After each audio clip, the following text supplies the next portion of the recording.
Hello दोस्तों, कार्तिक की पवित्र पावन महीने की ढेर सारी शुभकामनाएं। आइए हम लोग सुनते हैं कार्तिक माह महात्म्य कथा अध्याय 30, जो इस प्रकार है। कार्तिक मास की कथा करती भव से पार, 30वां अध्याय लिखूं हुई हरि कृपा अपार। भगवान श्री कृष्ण सत्यभामा से बोले, हे प्रिय। नारद जी के यह वचन सुनकर महाराज पृथु बहुत आश्चर्यचकित हुए।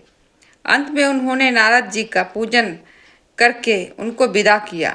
इसलिए माघ, कार्तिक और एकादशी यह 3 व्रत मुझे अत्यधिक प्रिय हैं। वनस्पतियों में तुलसी, महीनों में कार्तिक, तिथियों में एकादशी, क्षेत्रों में प्रयाग मुझे बहुत प्रिय हैं। जो मनुष्य इंद्रियों पर विजय प्राप्त कर इनका सेवन करता है वह मुझे यज्ञ करने वाले मनुष्य से भी अधिक प्रिय है। जो मनुष्य विधि पूर्वक इनकी सेवा करते हैं, मेरी कृपा से उन्हें समस्त पापों से छुटकारा मिल जाता है।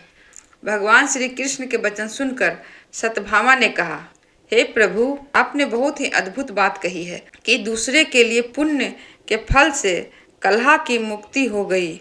यह प्रभावशाली कार्तिक मास आपको अधिक प्रिय है, जिससे पतिद्रोह का पाप केवल स्नान के पुण्य से ही नष्ट हो गए।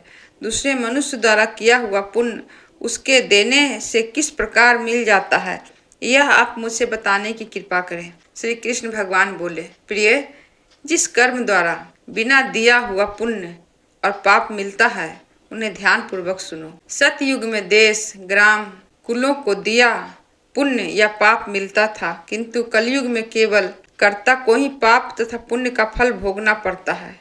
संसर्ग न करने पर भी वह व्यवस्था की गई है और संसर्ग से पाप एवं पुण्य दूसरे को मिलते हैं।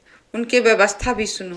पढ़ाना, यज्ञ कराना और एक साथ भोजन करने से पाप पुण्य का आधा फल मिलता है।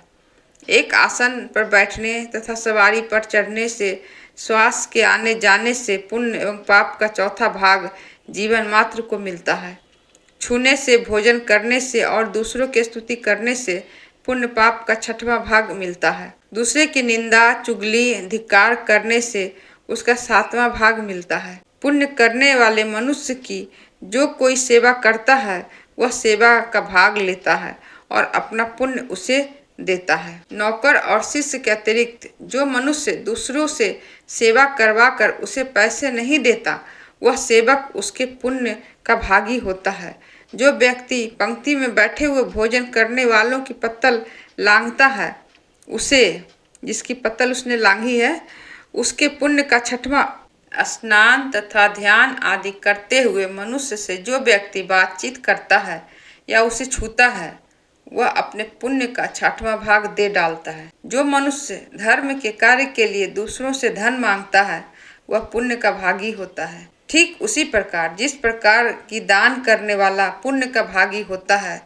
जो मनुष्य धर्म का उपदेश करता है और उसके बाद सुनने वाले से याचना करता है कि वह अपने पुण्य का 6वां भाग उसे दे देता है। जो मनुष्य दूसरों का धन चुरा कर उससे धर्म करता है, वह चोरी का फल भोगता है और शीघ्र ही निर्धन हो जाता है।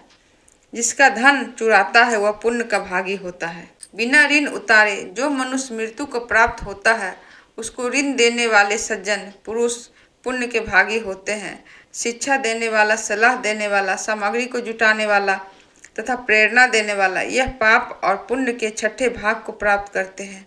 राजा प्रजा के पाप पुण्य 6 का भोगी होता है। गुरु शिष्य का, पति पत्नी का, पिता पुत्र का, स्त्री पति के लिए पुण्य का 6वां भाग पाती है। पति को प्रसन्न करने वाली आज्ञाकारी स्त्री पति के पुण्य का आधा भाग ले लेती है। जो पुण्यात्मा पराये लोगों को दान करते हैं, वह पुण्य का 6ठा भाग प्राप्त करते हैं। जीविका देने वाला मनुष्य जीविका ग्रहण करने वाले मनुष्य के पुण्य के 6ठे भाग को प्राप्त करता है। इस प्रकार दूसरों के लिए पुण्य अथवा पाप बिना दिए भी दूसरे को मिल सकते हैं, किंतु यह नियम जो कि मैंने बतलाए हैं, ये कलयुग में लागू नहीं होते। कलयुग में तो एकमात्र कर्ता को ही अपने पाप पुण्य भोगने पड़ते हैं। इस संबंध में एक बड़ा पुराना इतिहास है, जो कि पवित्र भी है और बुद्धि प्रदान करने वाला है। कहा जाता है, उसे ध्यान पूर्वक सुनो। यह इतिहास 31वें अध्याय में बताया जाएगा। जय श्री हरि।